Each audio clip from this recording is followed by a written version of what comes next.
Shannon Bemeded, Máirtín Ó Cadhain, Ran Phone Clish to Max of Hole, because Grisha, Brahu Baited, Ursini Cahate, no. Elaine Pheaits that foolish, and the Keats Marshin, up picking with Vital Mandry, then while, at all. Dhealbh, I was killed over Ariella, as I did take Adam Ryan Paul. So I eat up Carmela, one week in shop, in an Airdín week, more in a Máirtín Ó Cadhain. You know, in cats, the lot of with a night of the dog, he just skied out of Agus Swin's of us.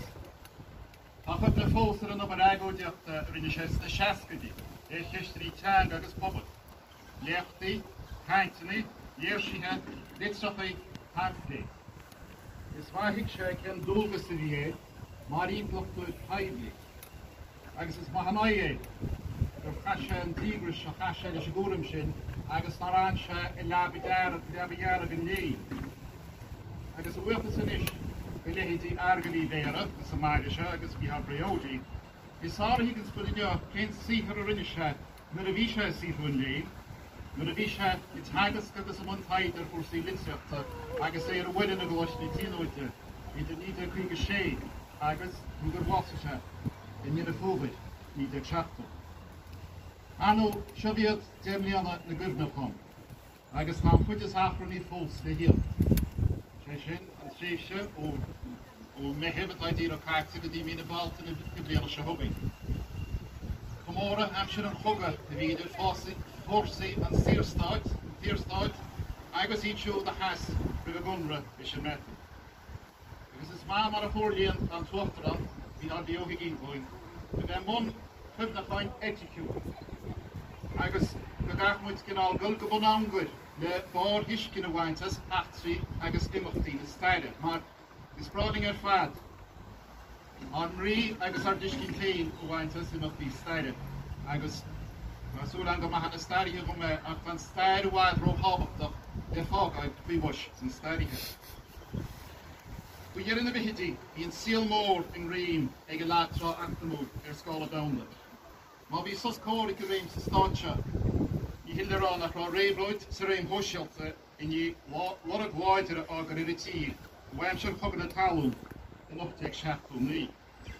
Je mag houden, geworpen, van bijvoorbeeld achter die halen windem, ik enter terugje, als het t-shirt hier gehouden. Wie het woord volters, leggen we op tisch, gewoon warp dat ik denk. Ook Hink Fischer op parlement als komt in hierbij. Larry Ginnell, een scheelsje gemaakt.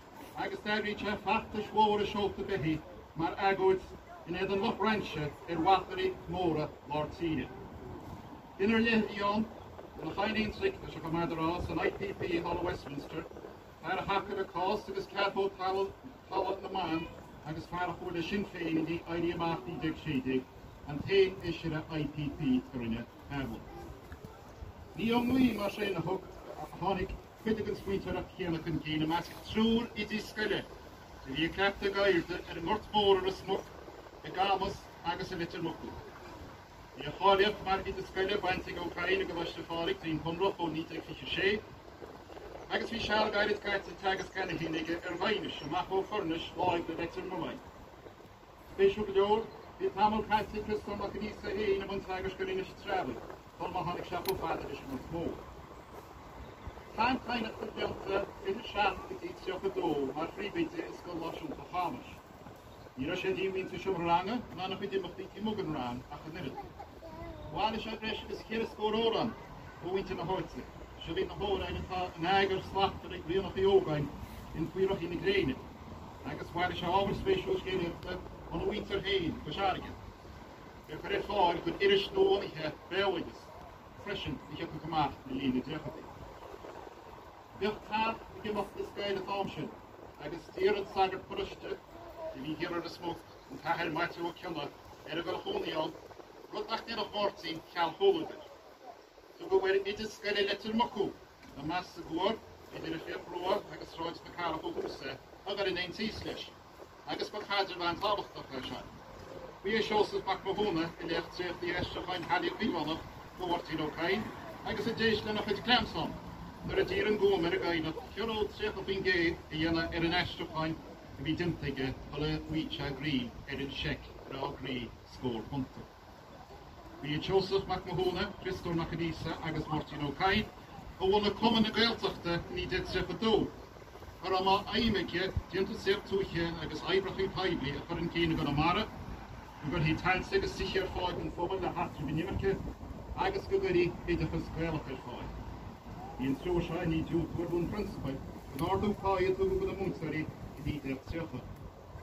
Dárlób go gurí an tairige se I dro cuinte na Gaeltachta hain. Táim bóil vinach go bhí cumann na Gaeltachta go gurí fáising ar fáid ar fagsa méiciil artíide. Seachas bóigas hena féistí. After a tigo gan sagar puruiste go bheith puruiste héine bheith bána ag lehéid, huile ar a haciach siúd agus chua an cumann I lé. Ní a bheith chéad íirecht ag gníbíthe sóisialta ard a haringt ar chás na Gaeltachta, ar in car cofaníimi hol mhuioin is áring. Cumann cosanta na Gaeltachta ar bun a bhóbar na bliana fi cinníam le lia. A cén a raire leis a dá cumann se dusach bhí torad fadtréifseach agus fiúntach ar cumann eile Walla Máirtín Ó Cadhain agus I disgwyl ar a bhí gobar ar a tola. I drocha Iúil ní de trefa Cahid, Seán ó Cuistile. Bhí Máirtín Ó Cadhain rúnaí an cumann agus bustí séfas fára chéim seo Chadhain as páile na hawn mar himide. Se bheith údar an úrscéil an lecht nar tóidú agus fear a bheith na gobaid le munacha caragaí leis ar ein taid sa gasla I dús na defadí. Bhí dlúhaint ag séfas agus strá leis Thomas le hainas agus agó dísgirachta ar lochan I bhaid na hawn ní de trefa cúig. Agus go dibn hain, jarú prísú ar chumás bhí atrin ar leisciú trí cin go bháid umbra, go leich an úsáid ag bálaí na lecha ceanna. Ní bref, ná ní ábaile ré hútse, a bhórt ar fréifse se na defadí, agus rinne Ó Cadhain, agus gníomhí eile ar a chránaí fisiile siúd so chunéala, agus Macadisa, agus Joseph Mac Mahona. Ó an bháil, an gcóir éile se díis, radicach, politúil agus hóisialta a bhí acha. Bhí Joseph Mac Mahona a chuir Máirtín Ó Cadhain tí bhóid ar na poblachta. Agus níor bhór a hiiscins go rasús le 3,000 báil gan áram céal ar fósán a dús na defadí. Bé go sus córic agus áram chuir go bháil ó galtainna trí. Ó áram na poblachta cúna agus ápúna dína fáil am sin na dótáhain trífadó. Agus dúin Thomas Burétúris bhí an chéadúil I leag sé sin súil ar Máirtín Ó Cadhain ná airach trífadó an áile Nid bhí chuireach cúra na bútaíán agus iad súl le torra a bhath fan I leas hain. Bhain fiabras leis a bheachtas céanna a measc etsaí agsúla go bhúiseach na poblachta. Scuidiú muoí mhór a dhéanana fáil agus scuidí amach cinní poblachta a bhí fé glása go na méil. Ní scéala éan go bhaid siú gan fóbart sa híal. Agus tús go na nachmúra sin gláid sóisiú, cé gur hepar an ócht an sin bhíire bhí trifadó. Céad látáil Natrá dámda hís óisiúta na linne, agus bhí ard antró agus bhuachtanas I néireann agus an netla héin. Se bheith an talma meach móisiúta hopris gan agrú fála sasna. Ag bhortaí cumanach agus ag daoine eile, agus se bheith an trá freisin le Ernest Bevan, agus daoine mar I gur a hís óisiúta bhortaí am a feibre hall a dheanú. Ach bhí ceist náisiúta agus pás na mhuintere agus an bhuachtanas bit a fúta I chéile. Léiríon éman ó Caitlín go patenta, céad is trochan I smuoiteach a se bhain is an ócht an sóisial a Gaeltachta in téileanach, idir ní deirteach a Cahid agus ní deirteach a seaachta. Bhí is géadú a réana fáid a dí a réon na cóchta, agus ní móna sásta dí poblachtaí áiritnú.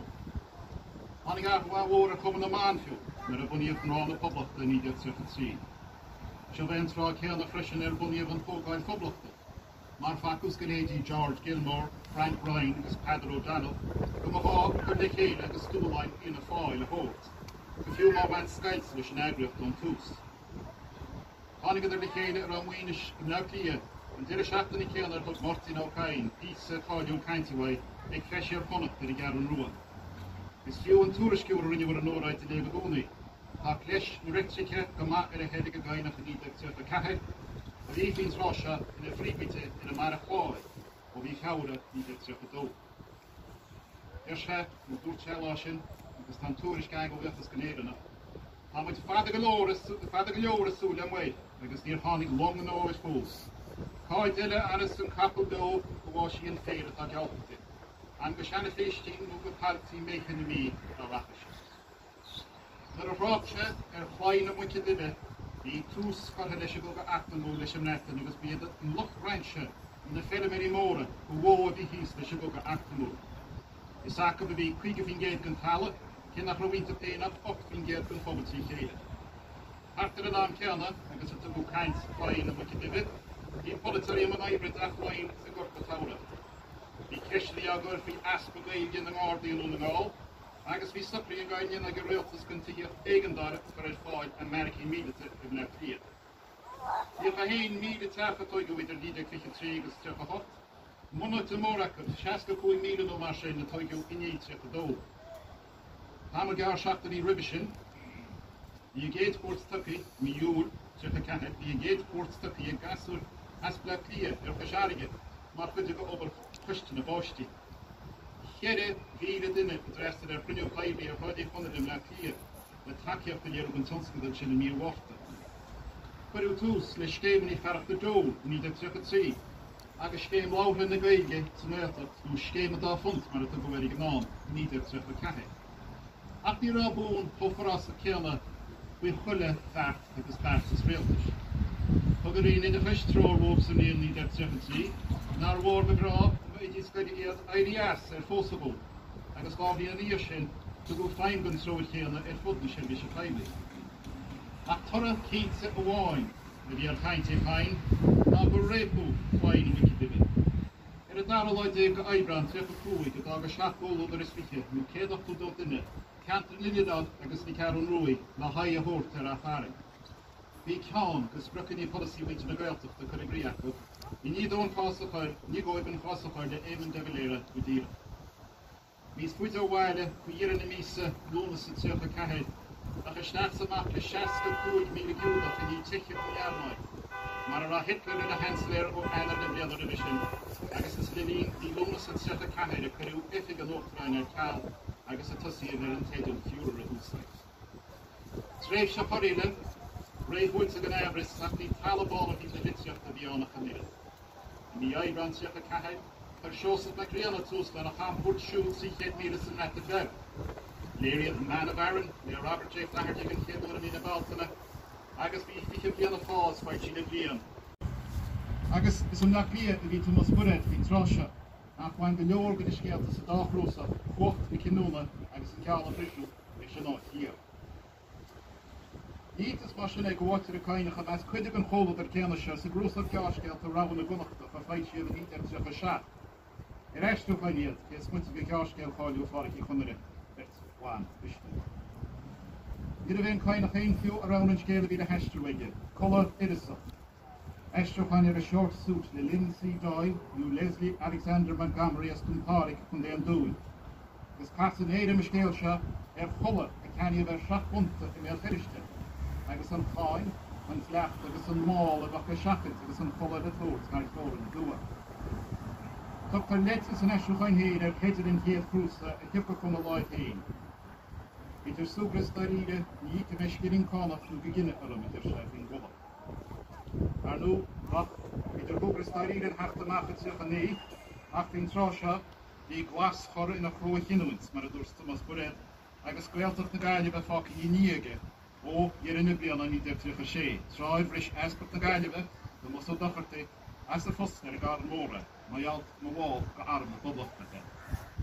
Ach síram nar vistu goin cuid na goláidir, an obair mhór rinne Máirtín Ó Cadhain agus na daoine eile talúte am go maras an tuchadaí go cás muintir na gaeltachta a chur an cín.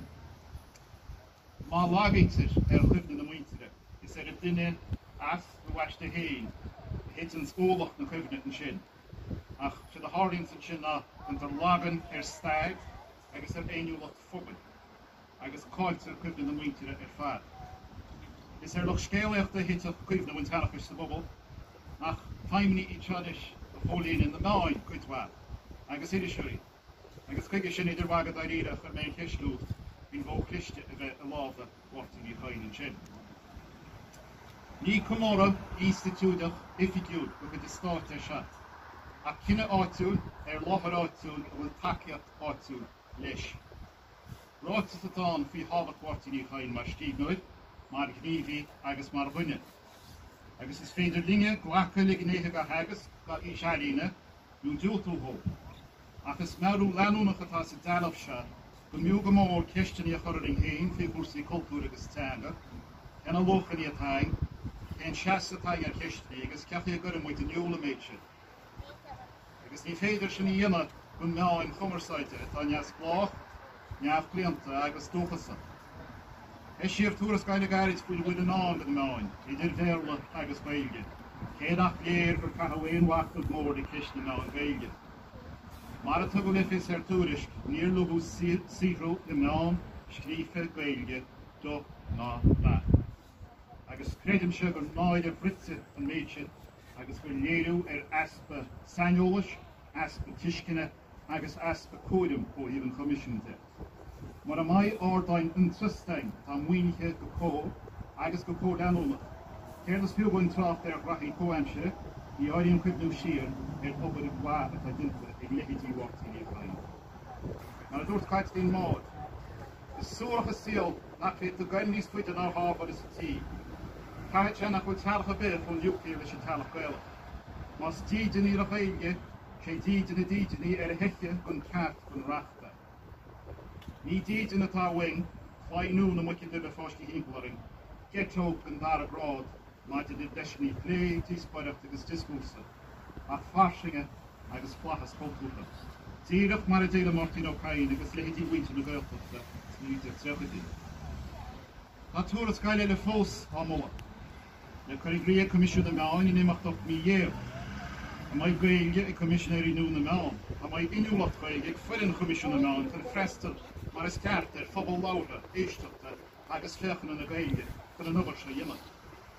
Moltar agus grúdóchaí sláthar de seirbhísí gailge i leog. Le béin le idirtar san inneocha se ar radio na gaeltachta, atá imún comórtha ar a bheith suntasach í téanam méana go marise. Ní bheith sé dechar moltaíoch ar fáil an aibreú céanna. Céile ábhaid, céile achmuí agus muoinche, agus tha rud a behéile go éon dochar íana go meáin atá ag. Is málam go Dr. Ahantas go scílar dhéanachantar ar a leach fáin ag láimh an seo chomá. Josí go leachtar agus speisialta. Ach tá bach chuis ar a Dhealbh se, Poisite bhaid agus ní tíomhhailhain, Cruineach Bhaid a Holmes, Áilína Gnéana, Máire Epicíní Ain, Áine Dorchar Níor, agus Capadóireacht Teonaí Choiste agus Irish fi Glochman, sna bailte bege in bhaidíireach mar hímpolaring. Léad sé fiction leis anú choirín, bach leo conide, haig me gona gáin, bharachas scolaí, míhall Canéala agus Stahí ó Muidi, agus fach brabach ag a frisin ar scufrós mortaní chéara. Ach an bhón cliste go bheith an láid agus scoil. Sé dhéana sa Dhealbh sin ag a bhaid a Súláin. Saide, grísú, choirí a choraning. Gus spreag a teamhaid le ceistení a choir agus freigraí a éile. Go gurí mital, Pheaits agus fuinnehanning. Sainte go bheith Dhealbh honna chuistrá, Máirtín Ó Cadhain, in an Demastanéis ar a gladach, man caiile céireachta agus sáireachta, tí héir go chruthid Timín Joe Tim, agus a brand bhaid i drón i Dhealbh. Agus go bhainte se idir bhfuil se thrámanis, léir agus áid ar a Dhealbh féin, agus go Nochtadh.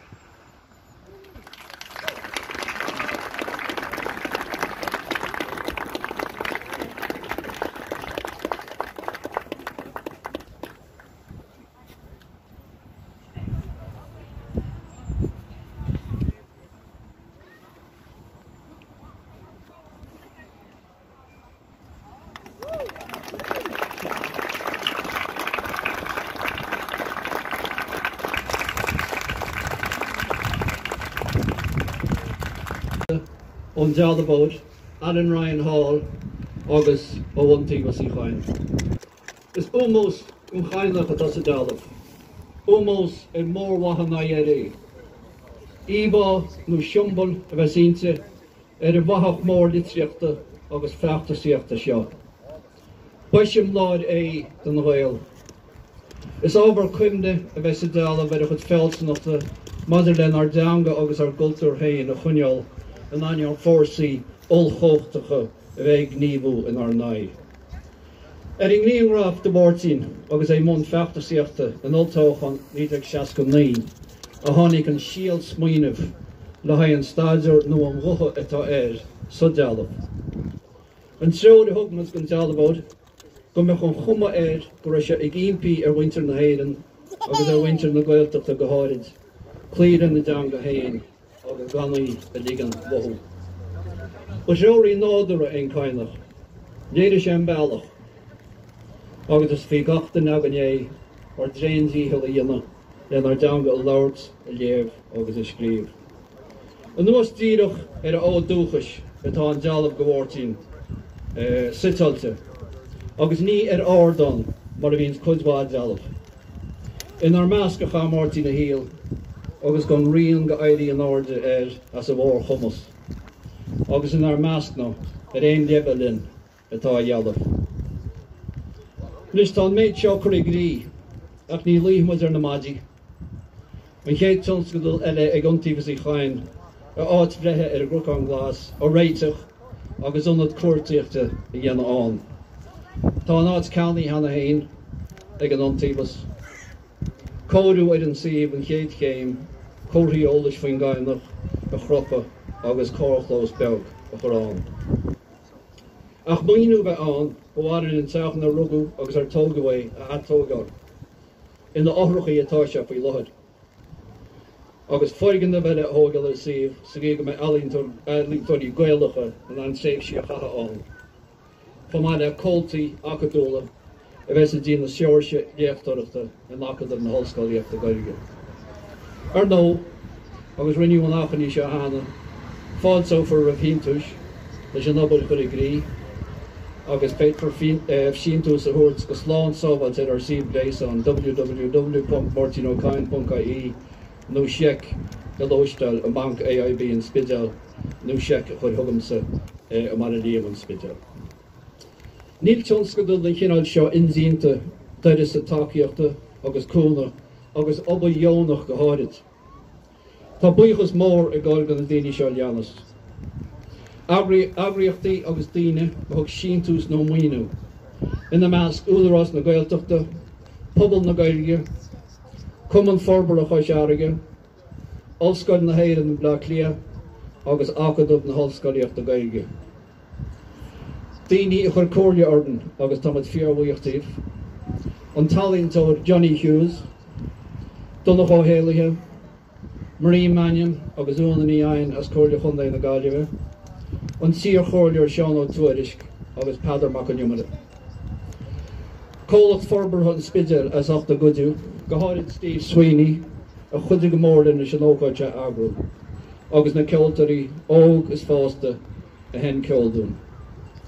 Buíochas freisin go chórchom an heidirna, Séamus Ó Tuathail, Stefan Seoige, agus Paddy agus Fergus Ó Tuathail a rinne an obair hallún ar a Dhealbh.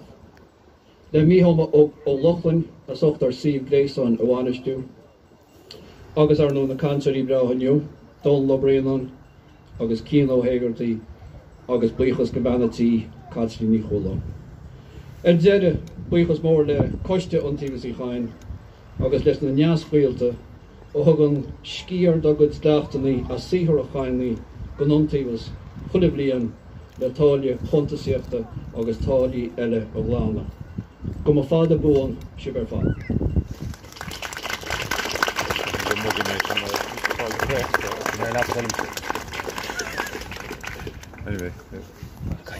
Tá muid tacaí ag deire chuid seo gan ócáid réanús agus bhhailm buíochas a chhlacha le chulaghine i bhí láthairín seo neo a Spáin an túmás agus a meas atá drite agus tiltte go má ag Máirtín Ó Cadhain.